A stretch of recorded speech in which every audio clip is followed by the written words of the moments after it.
Hi guys, we're in the presence of a 1972 VH XL Valiant Charger valued at $150,000. Well, have a go at this. It's an inline 6-cylinder, a 265 with a custom high lift cam in it.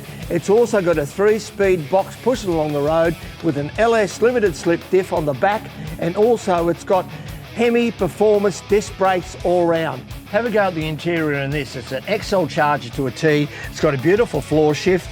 It's got an original factory steering wheel. It's got the transistor radio, all standard original, and the seats have been retrimmed and are off-white. It's a very good presentated vehicle from the inside. It's had a complete rotisserie job done on it with a beautiful plum metallic paint job through it. Sitting underneath it are 14-inch wheels with the red trim around the tyres and upgraded leaf springs. Remember guys, this motor vehicle is valued at $150,000. Get it in your garage, get a package. Paddy here from Classics, we proudly support veterans.